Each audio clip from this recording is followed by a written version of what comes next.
오늘은 원대로 주시니라 라는 제목으로 하나님의 말씀을 함께 나누도록 하겠습니다. 요한복음 26번째 시간입니다.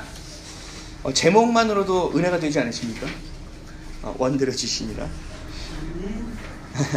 오늘 본문은 우리가 잘 알고 있는 오병이어의 기적이에요. 지난주에는 오병이어의 기적이 일어나기 전에 하나님이 어떠한 부분들을 알게 하시는지, 또 이런 부분들을 통해서 우리에게 주시고자 하는 것이 무엇인지에 대한 메시지에 대해서 알아봤다면, 오늘은 실제적인 오병이어 기적에 대해서 좀 함께 알아보도록 하겠습니다. 지난주에 제가 말씀드렸다시피 떡 5개와 작은 물고기 2마리에 도시락을 내어놓은 한 소년의 헌신이 있었고요. 그것을 믿음으로 예수님 앞에 데려왔던 안드레의 믿음이 있었고요. 그리고 영의 양식뿐만 아니라 육의 양식도 먹이고자 하셨던 예수님의 긍휼하심과 그 사랑이 어우러진 하나의 잔치와 같은 것이 바로 오병이어의 기적이라고 말씀드렸습니다. 근데 이 기적의 사건을 제가 이렇게 묵상하다가 여러분들은 아실 수도 있지만 제가 지금까지 모르던 것들을 하나 발견하게 됐어요. 예수님은 먹는 것에 참 관심이 많으시구나. 먹는 것에 참 즐겨하신 분이 예수님이에요. 먹는 것을. 누가복음 7장 34절에 인자는 와서 먹고 마시매 너희 말이 뭐라 먹기를 탐하고 포도주를 즐기는 사람이요 세리와 죄인의 친구로다 하니, 소외받는 사람들과 함께 더불어 먹고 마시고 이것들을 즐겨하셨던 분이 바로 예수님이셨다라는 겁니다. 성경을 보면 예수님이 식사하시는 장면이 굉장히 많이 나와요. 특별히 예수님의 일생을 다룬 영화를 봐도 마찬가지고요. 항상 둘러앉아서 뭔가를 먹고 마시고 있어요. 상을 늘 차리고 있어요. 심지어 가룟 유다가 예수님을 배신할 것이라고 얘기하는 순간도 식사하는 순간이었어요. 마태복음 26장 20절에 저물 때에 예수께서 12제자와 함께 앉으시더니 그들이 먹을 때 이르시되 내가 진실로 너에게 이르노니 너희 중에 한 사람이 나를 팔리라 하시니. 그냥 다른 때 얘기하실 수도 있고 한적할 때 얘기하실 수도 있고 그냥 지나갈 때 얘기하실 수도 있는데 유독 먹을 때 말씀하셨다라는 거죠. 시편에는 이런 내용까지 있습니다. 시편 23편 5절에 주께서 내 원수의 목전에서 내게 상을 차려주시고 기름을 내 머리에 부으셨으니 내 잔이 넘치나이다. 아멘. 원수 앞에서 우리를 높이신다고 하시는데 그 첫 말씀이 뭐냐면 원수 앞에서 상을 차려주신다는 거예요. 이 오늘 만나게 될 오병이어의 기적의 사건도 마찬가지입니다. 예수님께서 제자와 예수님을 따르는 이 수많은 군중, 이 무리에게 먹이시는 장면이기 때문에 그렇습니다. 늘 더불어 먹을 것을 즐기셨던 분이 바로 예수님이셨다라는 것입니다. 그래서 이걸 보면 제가 반성했어요. 나도 좀 먹을 것 좀 즐겨야 되겠구나. 좀 같이 먹을 것을 좀 누려야겠구나. 라는 것을 했습니다. 네. 그래서 오병이어의 이 핵심은 뭐냐면 하나님이 없는 것을 있게 하시는 분도 하나님이라는 것을 보여주시고 이 질적인 것뿐만 아니라 양적인 것도 해결하실 수 있는 분이 바로 예수님이다라는 것뿐만 아니라 예수님의 이 가장 큰 오병이어의 핵심은 먹이셨다라는 것입니다. 먹이셨다. 그래서 오늘은 그 먹이셨다라는 그 오병이어의 기적을 통해서 하나님의 말씀을 함께 좀 나눠보도록 하겠습니다. 첫째로 하나님은 먹이시는 하나님이세요. 오늘 보면 10절 말씀입니다. 다 같이 한번 읽어볼까요? 시작. 예수께서 이르시되 이 사람들로 앉게 하라 하시니 그곳에 잔디가 많은지라 사람들이 앉으니 수가 5,000명쯤 되어더라. 아멘. 오병이어의 기적을 베풀어 주신 곳이 어딘지를 우리가 한번 봐야 됩니다. 이 오병이어의 사건은 마태복음, 마가복음, 누가복음 다 기록되어 있습니다.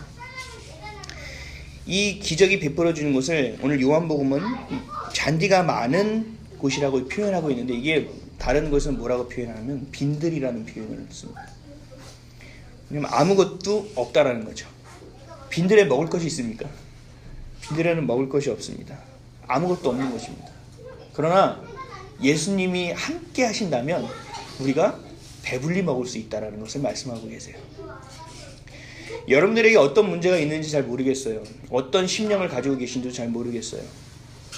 그러나 하나님이 분명하게 알고 계신다는 것은 그 문제와 어려움과 궁핍과 그 환난 가운데서도 예수님과 함께하면 그것이 광야라 할지라도, 그것이 빈들이라 할지라도, 그것이 잔디만 있고 아무것도 없는 곳이라 할지라도 하나님은 여러분들을 배불리 먹이실 수 있다는 사실입니다. 믿으십니까? 여러분들 가진 것이 없으십니까? 그렇다면 주님을 믿으시면 됩니다. 여러분들이 계신 자리를 벗어나서 빈들이라 하더라도 예수님이 계신 자리로 옮겨오시면 됩니다. 그러면 여러분들은 배불리 먹을 수 있는 역사를 만나게 되신다는 겁니다.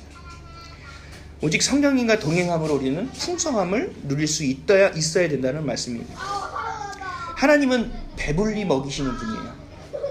그리고 풍성하게 먹이시는 분이고 늘 충분하게 먹이시는 분이 바로 하나님이십니다. 오늘 본문 11절에서 13절 말씀을 다 같이 한번 읽어보겠습니다. 시작. 예수께서 떡을 가서 축사하신 후에 앉아있는 자들에게 나눠주시고 물고기도 그렇게 그들의 원대로 주시니라. 그들이 배부른 후에 예수께서 제자들에게 이르시되 남은 조각을 거두고 버리는 것이 없게 하라 하시므로 이에 거두니 보리떡 5개로 먹고 남은 조각이 12바구니에 찼더라. 아멘. 어린아이의 도시락을 축복해 주심으로 그들에게 원대로 배부르게 먹이셨다라는 것입니다. 조금씩 나눠주신 것도 아니고요. 야야야 욕심 부리지 마. 2개만 먹어. 이렇게 얘기하신 것도 아니에요. 원대로 마음 가는 대로 충분히 먹을 수 있게 해주신 거예요. 아 너희들 집에 가서 저녁을 먹어야 되지. 좀 요깃거리를 조금만 먹고 가서 밥 먹어. 이게 아니고 요깃거리가 아니고 진짜 끼니가 될 수 있도록 충분하게 먹여주셨다라는 거예요. 풍성하게 해주셨다라는 거예요. 하나님은 주실 때 늘 부족하게 주지 않으세요. 제가 이번 주 회개한 것 중에 하나가 기도할 때 너무 계산적으로 한다는 겁니다. 지난주에도 제가 신혼여행 갈 때 계산했던 것처럼 제가 그렇게 계산하니까 하나님이 계산해서 주시더라고요. 아 이거 뛰어넘어야겠구나. 그래서 풍성하신 하나님을 제가 묵상하기 시작했습니다. 너무 정확하게 구하지 않는다면 하나님은 어떻게 주시길 원하냐면 늘 풍성하게 주기를 원하신다는 겁니다. 늘 충만하게 주시길 원하신다는 겁니다. 늘 넘치게 주시기를 원하는 분이 바로 하나님이라는 것입니다. 에베소서 3장 20절 말씀에 우리 가운데서 역사하시는 능력대로 우리가 구하거나 생각하는 모든 것에 더 넘치도록 능히 하신 이에게. 아멘. 우리가 기도하는 것보다 우리가 생각하는 것보다 그것을 채워주신 것에서 마무리되는 것이 아니라 더 넘치도록 주시는 분이 바로 하나님이라고 에베소서 말씀을 통해서 우리에게 말씀하고 있다는 것입니다. 그래서 기도하실 때 채워지는 것만 바라보지 마세요. 기도할 때 채워지고 넘치는 것을 바라보시기 바랍니다. 그리고 기도하실 때 문제가 해결되는 것만 바라보지 마세요. 이 문제가 해결되는 것뿐만 아니라 그 문제를 통해 부어주실 하나님의 또 다른 축복에 대해서도 기대하시기 바랍니다. 하나님은 늘 풍성하게 주시는 분이기 때문에 그렇습니다. 디모데전서 1장 14절에 우리 주의 은혜가 그리스도 예수 안에 있는 믿음과 사랑과 함께 넘치도록 풍성하였도다. 아멘.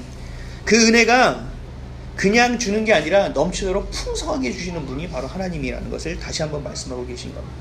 믿음도 사랑도 기쁨도 평안도 축복도 풍성하게 주실 것을 바라보시고 그렇게 믿으시고 내 삶으로 경험하는 저와 여러분 되시기를 주님의 이름으로 축원드립니다. 둘째로요, 도시락으로 끝나는 인생이 되면 안 됩니다. 예수님은 한 소년이 내어놓은 작은 떡 5개와 작은 물고기 2마리가 들어있는 도시락과 마주하십니다. 그런데 이 도시락을 받은 것도 이 도시락을 나눠주는 것도 예수님이 직접 하지 않으세요. 오늘 요한복음 말씀을 보면 직접 하시는 것처럼 보이지만 다른 복음서를 보면 분명하게 얘기하고 계시는 게 제자들에게 나눠주게끔 하신다라는 겁니다. 없는 것을 알면서도 예수님은 제자들에게 묻고 계신다라는 거죠. 어떻게 하면 좋겠느냐. 그리고 나눠주라. 예수님은 제자들이 없다라는 것을 알면서도 왜 그렇게 말씀하셨을까요? 왜 그렇게? 이 제자들이 예수님이 축사하시고 나눠주라고 하셨을 때도 긴가민가 했을 거예요. 왜냐하면 이게 예수님이 축사하실 때 이게 갑자기 펑펑펑 늘어나서 뭐 생선 가게처럼 많아지고 뭐 떡방처럼 떡이 늘어난 것이 아니라 나눠줄 때 끊임없이 나왔던 거거든요. 그래서 제자들은 나눠줄 때도 긴가민가 했을 거예요. 과연 이것이 한 명에서 끝날 것인가? 두 명만에서 끝날 것인가? 나눠주면서도 본인들의 마음이 굉장히 졸였을 거예요. 근데 나눠주면서 놀라운 마음도 자리 잡기 시작했을 거예요. 바구니에 넣어서 더듬어 봤을 거예요. 아, 더 줄 수 있을까? 아, 이 사람까지 갔을까? 아, 저 사람의 무리까지 갈 수 있을까? 왜 제자들에게 예수님은 나눠주도록 하셨을까? 여기에는 커다란 가르침이 있습니다. 결핍한 것을 자각할 때만이 우리는 예수님을 의지하게 되기 때문에 그래요. 마태복음을 보면 좀 더 자세하게 표현되어 있거든요. 마태복음 14장 16절에서 19절 말씀을 제가 한번 읽어보겠습니다. 예수께서 이르시되 갈 것 없다. 너희가 먹을 것을 주라. 제자들이 이르되 여기 우리에게 있는 것은 떡 5개와 물고기 2마리 뿐이니이다. 이르시되 그것을 내게 가져오라 하시고 무리에게 명하여 잔디 위에 앉히시고 떡 5개와 물고기 2마리를 가지사 하늘을 우러러 축사하시고 떡을 떼어 제자들에게 주시매 제자들이 무리에게 주니. 제자들이 계속적으로 나눠준 거예요. 예수님이 제자들에게 이렇게 말씀하셨죠. 너희가 먹을 것을 주라. 다시 한번 말씀드리면 제자들의 손에 쥐어진 것은 한 소년이 가져온 작은 도시락 하나밖에 없었습니다. 그러나 이것을 가지고 나누어 주라고 예수님이 말씀하셨다는 거죠. 예수님이 제자들에게 원하신 것은 이거예요. 너희들에게 뭐가 있어? 도시락 하나 있는데요. 도시락에 뭐가 있어? 애가 하나가 먹으려고 싸운 도시락을 굉장히 크게 싸왔겠습니까? 물고기도 뭐 이렇게 큰 거겠습니까? 자기 혼자 먹을 수 있는 피레미 같은 거였을 거예요 아마. 작은 물고기 2마리와 떡 5덩어리 이거밖에 없는데 예수님은 제자들에게 너희가 있는 것을 보길 원하신 거예요. 그래 정말 많은 사람이 모였는데 너희들 그거밖에 없지. 떡 5덩어리와 물고기 2마리밖에 없지. 없잖아. 그러면 너희들이 어떻게 해야 되겠느냐? 너희들이 어떻게 해야 되겠느냐?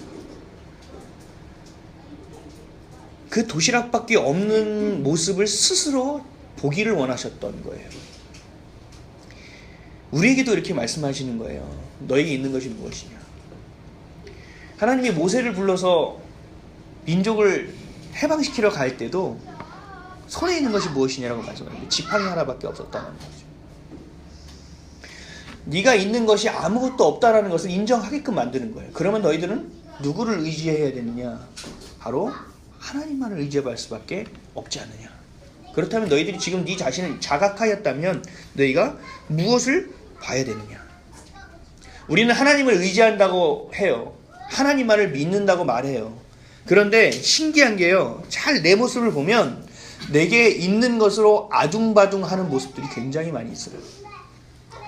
그 도시락 하나를 예수님께 가져 나오는 것이 아니라 그 하나 가지고 뭔가를 자꾸 만들려고 해요. 그것이 우리의 모습이에요. 그것이 저의 모습이었어요. 제가 이번 주 깨달은 제 모습이에요. 작년에 폐지를 모으느라고 아둥바둥했던 저의 모습이에요. 여러분들도 그런 모습이 있지 않으십니까? 여러분들에게도. 도시락밖에 없지만 이것을 가지고 최선을 다하면 다 할 것처럼 될 수 있을 것처럼 여겨져요. 그러나 이것을 가지고 하나님 앞에 나오지 않으면 여러분들의 인생은 도시락 하나로 끝나는 인생이 되어버린다는 것입니다. 고작 내게 있는 것이 도시락 하나뿐인 없다라는 것을 알게 될 때 우리는 하나님을 바라보면 된다는 것입니다. 예수님이 제자들에게 말씀하십니다. 그것을 내게 가져오라. 사랑하는 성도 여러분, 여러분들이 부족하다는 것을 인정하십니까? 아멘. 내게 있는 것은 고작 도시락 하나밖에 없다라는 것을 알고 계십니까? 아멘. 하나님의 은혜 없이는 살 수 없음을 깨닫고 계십니까? 그때 예수님이 여러분들에게 이렇게 말씀하십니다. 그것을 내게 가져오라. 보잘것없는 도시락도 주님께 드려지게 되면 오병이어의 기적이 일어나게 되는 것입니다.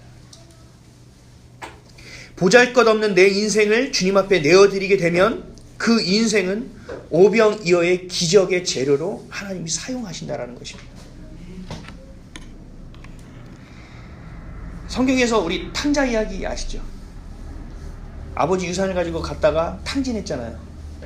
그래서 그 아들이 어떻게 했죠? 다시 아버지께로 돌아갔죠. 근데 성경에서는 정확하게 묘사합니다. 이 아들이 아버지께 돌아온 건 탕진하여가 아닙니다. 궁핍하여 줄이어서 먹을 것이 없어 아버지께로 돌아갔다고 이야기합니다. 이 탕자 아들에게 있어서 궁핍이라는 것은 축복입니다. 그렇지 않습니까? 궁핍했기 때문에 다시 아버지께로 돌아갈 수 있었습니다. 만약에 나와서 재산을 불리고 더 많은 쾌락을 누릴 수 있고 더 많은 것들을 가지고 있었다면 이 아이들은 아버지께로 돌아가지 않았을 것입니다. 궁핍함이, 어려움이, 이 삶의 고난이 하나님께 나아가는 도구가 되어야 된다는 것입니다. 사람들은요, 궁핍해지면요 세상을 비난해요. 내가 어려워지면 세상을 비난하고 손가락질. 쟤 때문이야, 저 사람 때문이야, 이 사람이 이러지 않았으면, 내가 IMF를 만나지 않았으면, 내가 이렇게 되지 않았다면, 이 위에 업체가 망하지 않았다면 이라고 이야기해요. 사람들을 탓하게 된다죠. 그러나 우리 궁핍해질 때 하나님의 자녀들은 무엇을 해야 되냐면요, 탓하고 비난하는 것이 하고 열등감을 가질 것이 아니라 하나님께로 향해야 된다는 사실입니다. 궁핍함, 어려움, 삶의 고난이 여러분들에게는 하나님께 나아가는 도구가 되시기를 주님의 이름으로 축원드립니다. 우리 교회하고요, 저희 가정을 되게 섬겨주시는 제 이모님이 한 분 계세요.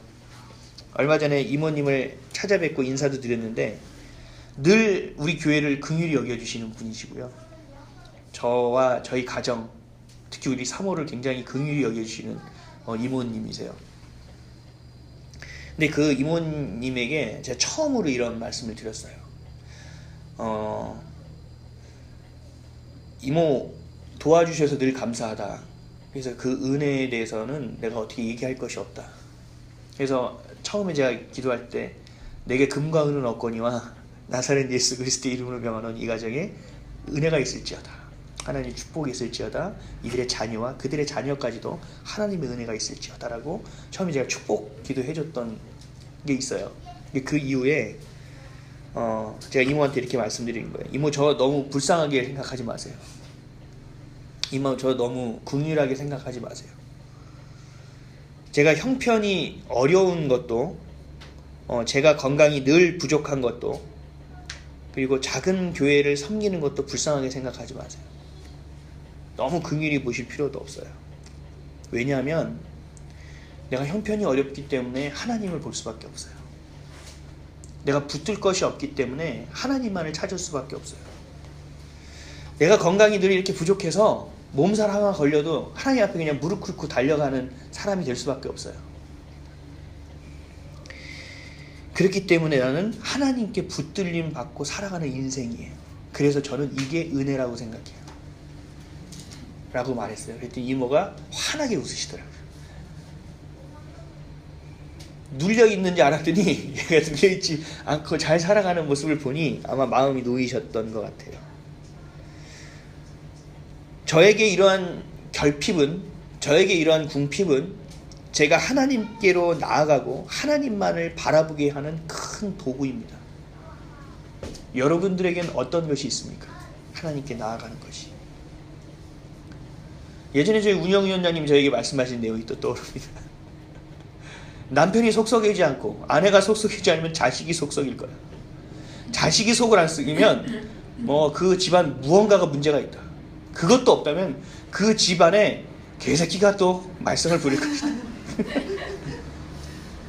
어떤 것도 문제가 없는 사람은 없다라는 거죠. 그렇죠? 어떤 사람에게도 고난이 없는 사람은 없다라는 것입니다. 어떤 사람에게도 궁핍이 없는 사람은 없다라는 것입니다. 궁핍에 대해서 여러분들 착각하지 마십시오. 먹고 마실 것이 없다라는 것만 궁핍이 아닙니다. 내가 영적으로 줄이는 것도, 내가 하나님의 의에 줄이는 것도 궁핍입니다. 누구나도 그런 궁핍이 있습니다. 그렇다면 이것을 가지고 어떻게 해야 되느냐? 하나님께로 나아가셔야 된다. 여러분들이 하나님께 그 문제를 가지고 나아가지 않고 그 궁핍으로 하나님께 나아가지 않으면 그 문제는 평생 미해결 과제로 남습니다. 그래서 비슷하고 똑같은 문제들이 계속적으로 발생합니다. 내가 이것을 마무리하고 끊어내지 않고 하나님 앞에 나가지 않는다면 똑같은 문제가 사람만 바뀌고 장소만 바뀌어서 계속적으로 여러분들 앞에 나타날 것입니다. 왜냐하면 하나님은 여러분들이 도시락 하나로 만족하는 삶이 아니라 그 도시락을 가지고 하나님께 가져오길 원하시기 때문에 그렇습니다. 여러분들을 사랑하기 때문에 그렇습니다. 궁핍함을 주님께 가지고 나아갈 때 우리의 삶도 오병이어의 기적이 일어나게 된다는 것입니다. 오병이어의 기적은 그저 성경에 기록되어 있는 하나의 사건이 아닙니다. 2000년 전에 이루어졌던 하나의 기적 사건이 아닙니다. 지금의 우리의 삶에서도 이루어질 수 있는 일입니다. 여러분들 무엇을 가지고 기도하십니까? 저는 이번 주에 정말 큰 깨달음이 있었어요. 제가 믿고 있었는데 믿지 않고 있는 게 너무 많더라고요. 하나님과 굉장히 친한 척하고 살았는데요, 정말 앳된 신앙을 가지고 살아가고 있었더라고요. 그 차원을 넘어서질 못하고 있었더라고요. 제 안에 왜 그러냐면 제 안에 안식이 없었다라는 거예요. 제 안에 평안이 별로 없었다라는 거예요. 늘 담대하지 못했다라는 거예요. 두려워했다라는 거예요.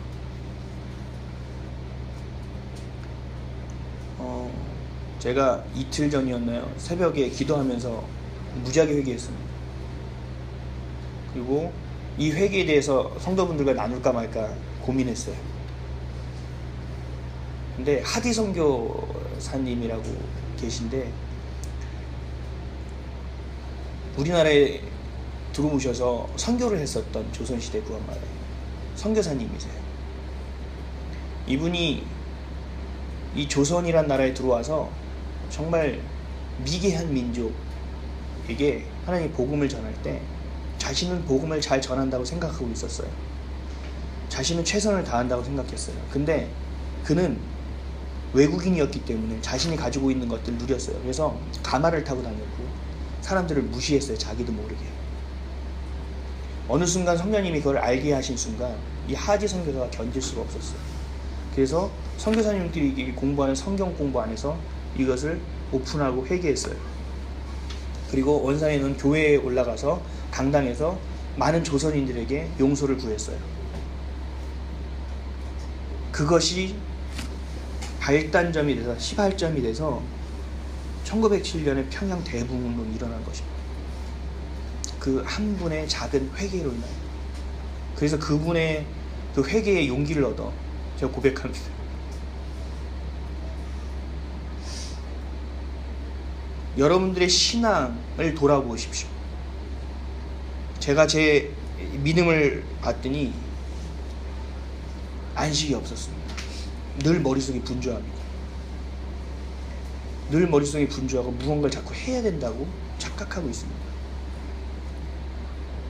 그래야 내가 쓰임받고 있다라는 만족감이 제 안에 있었나 봅니다. 그렇지만 여러분들에게 제가 실제적으로 드렸던 선행과 사랑은 진심이에요. 선교는 진심이에요.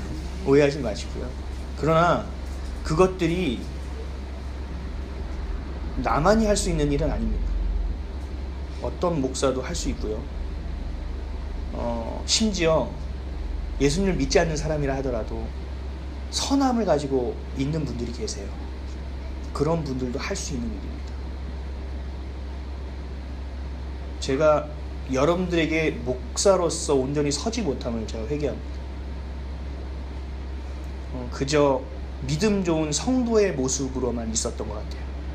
그래서 섬기려고는 노력했으나 제가 목사로서 여러분들을 제대로 섬기지를 못하고 있었다는 것을 하나님이 이틀 전에 새벽에 제게 보여주셨어요. 그래서 제가 여러분들 앞에서 이렇게 말씀드리는 것은 이제 그렇게 살기를 제가 결단하고자 하는 거예요. 여러분들에게 진정한 목사가 되고 싶어서 주의 종이 되고 싶어서 그렇습니다.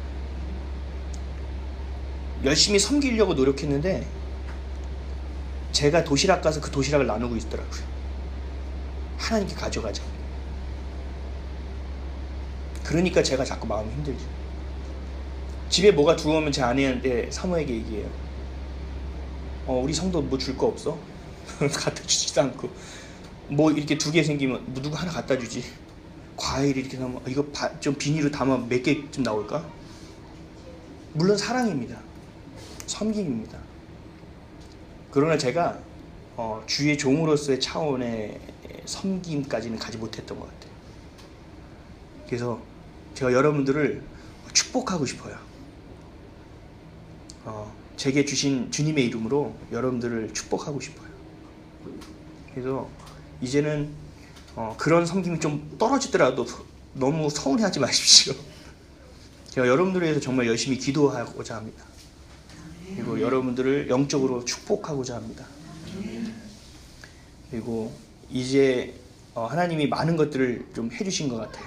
그래서 이제 우리 교회가 2년을 향해서 달려가고 있는데 이제 제가 목사가 무엇인지에 대해서 조금 알아가는 것 같아요. 그걸 하나님이 알려주신 한 주였습니다. 그래서 오늘도 전심으로 주님을 찬양하고 싶었고요.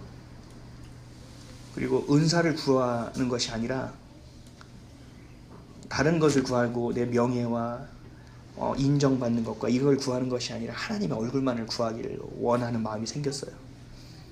그래서 여러분들도 하나님의 얼굴을 좀 구하셨으면 좋겠습니다. 하나님을 붙들면 도시락은 오병이어의 기적이 됩니다. 내가 가지고 있는 이 보잘것없는 사랑을 하나님께 갖다 드리면 하나님께서 놀라운 사랑으로 사용하신다는 것입니다.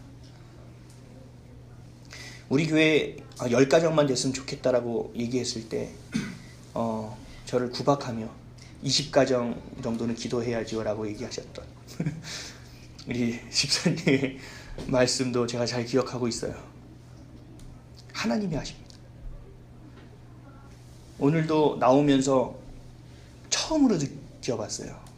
제가 설교할 때 늘 떨림이 있어요. 여러분 앞에 설 때 떨림이 있어요. 잘 못 느끼시겠지만. 그런데 오늘은 별로 없어요. 그게 하나님이 예비하셨다라는 것을 확실하게 믿게 되니까 안식이 생기더라고요. 평안해지더라고요. 저희 어머니가 캐나다 가실 때 어제 나가셨는데 여러분들 섬겨주셔서 참 감사드립니다. 나가실 때 제가 어머니를 안아드리고 기도해드렸어요. 처음으로 그 축복에 대해서 알고. 제가 처음에 이 축복을 알고 처음으로 어머니께 축복합니다. 어머니가 걱정하고 있는 모든 일들은 다 이미 하나님이 해결해 주셨습니다. 어머니가 해야 될 일은 회개하는 일이에요. 하나님께 이 도시락을 온전히 가져가지 못한 것, 이 도시락을 가지고 내가 무언가를 자꾸 해보려고 했던 것, 하나님을 하나님으로 인정하지 않았던 것, 어머니 이것을 회개하고 무릎 꿇으면 하나님이 해결하십니다.